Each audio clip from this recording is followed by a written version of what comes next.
जब संपूर्ण वैभव होते हुए भी प्रभु श्री राम का मन व्याकुल था, तब गुरु वशिष्ठ के ज्ञान ने उन्हें विषाद से बाहर निकाला। सुनिए बकुल जी की वाणी में। जय श्री राम।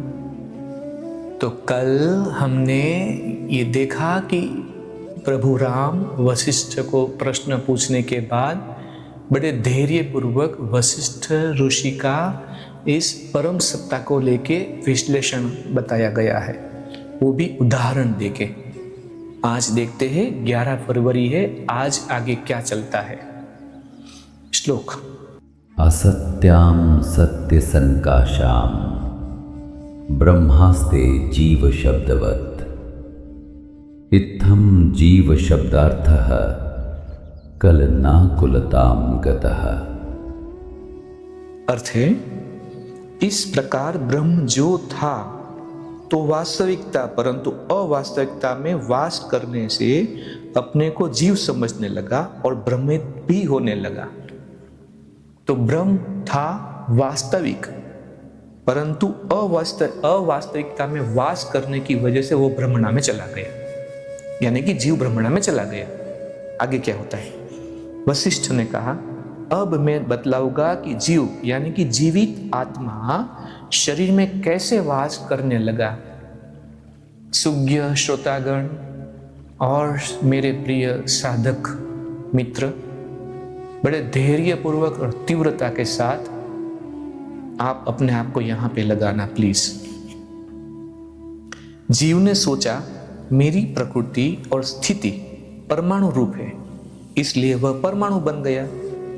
परंतु ऐसा ऊपर से देखने भर को भी हुआ, कल्पना के कारण ऐसा हुआ जो था मिथ्या ही।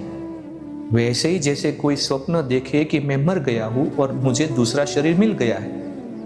फिर जिस जीव का अत्यंत सूक्ष्म शरीर था, उसने अपनी पहचान स्थूल रूप में की और इस प्रकार वह स्थूल हो गया।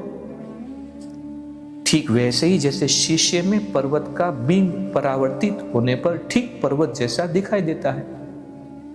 जीव बाह्य पदार्थों और क्रियाओं को परावर्तित करने लगा और जल्दी ही सोचने लगा कि ये सभी मेरे अंदर है और मैं ही क्रियाओं का करता हूँ और अनुभवों का अनुभव करता हूँ। अभी जीव जो जो सोचता है ना वो होने लगता है। जीव सूक्ष्म था, फिर उनको स्थूल होना था तो स्थूल हो गया। जब जीव में देखने की इच्छा होती है तो स्थूल शरीर में आंखें उत्पन्न हो जाती है। त्वचा, कान, जिह्वा, नाक, हाथ, पैर, इसी प्रकार विभिन्न प्रकार की इच्छाओं के उत्पन्न होने पर बन गए। इस प्रकार अत्यंत सूक्ष्म चेतना वाला जीव शरीर में वास करने लगा। उसे तरह तरह के बाह्य भौतिक तथा विविध आंतरिक मनोवैज्ञानिक अनुभव होने लगे। इस प्रकार ब्रह्म जो था तो वास्तविकता परंतु अवास्तविकता में वास करने से अपने को जीव समझने लगा और भ्रमित भी होने लगा। ब्रह्म अब भौतिक काया प्राप्त कर लेने पर अपने को ससीम जीव मानने लगा। वह इस भौतिक संसार को अज्ञानवश पदार्थ निर्मित समझकर पकड़ने लगा। कोई तो सोचता है कि मैं ब्रह्म हूं और कोई अपने को कुछ और समझता है। जीव निर्णय नहीं कर पाता कि मैं क्या हूं और क्या नहीं। इस प्रकार सांसारिक भ्रमजाल में बंधता चला जाता है। राम, यहां न तो एक जीव है न बहुत से और न ही जीवों का पुंज है। जीव केवल नाम है, जिसका अस्तित्व है वह केवल ब्रह्म है। ब्रह्मा नहीं, ब्रह्म। ध्यान से हमें ये दोनों का भेद समझना है। ब्रह्म अलग है, ब्रह्मा अलग है, क्योंकि वह सर्वशक्तिमान है। उसके विचार मूर्त रूप धारण कर लेते हैं। एक ही वह अज्ञानवश नानाविध यानी कि अलग अलग रूपों में दिखाई देता है।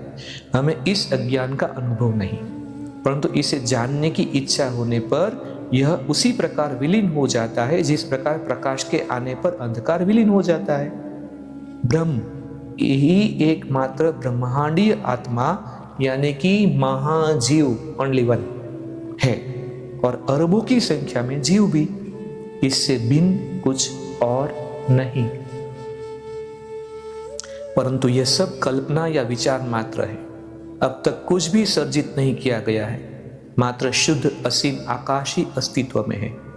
प्रलय से पहले जैसा संसार था उसे ब्रह्मा भी सर्जित नहीं कर सकता, क्योंकि तब के ब्रह्मा ने मोक्ष प्राप्त कर लिया है। ब्रह्मांडीय चेतना इस समय भी अस्तित्व में है और सदा अस्तित्व में रहेगी। उसमें न कोई संसार है न सर्जित प्राणी ही।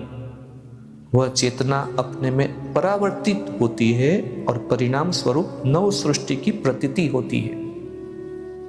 जिस प्रकार अवास्तविक दुह स्वप्न भी यथार्थ परिणाम देते हैं, है ना। सपने में भी कुछ हो गया तो उसका परिणाम हमारे जागने के बाद आता है। लगता है उसी प्रकार अज्ञानवश हमें यह संसार भी सत्य का आभास कराता है। जब यथार्थ ज्ञान अद्भुत होता है तो यह यथार्थ वास्तविक लुप्त हो जाता है। तो संसार वास्तव में है ही नहीं, सृष्टि वास्तव में है ही नहीं, जीव अपने आप को कुछ समझता है वास्तव में वो भी है ही नहीं। ऐसा आज का कथन इस मणिका में है। कल हम देखते हैं आगे इसी श्रृंखला को आगे बढ़ाते हुए क्या होता है। तब तक के लिए जय श्री राम। इस ज्ञान यात्रा में हमारे साथ बने रहने के लिए चैनल को सब्सक्राइब करें और बेल आइकॉन दबाएं।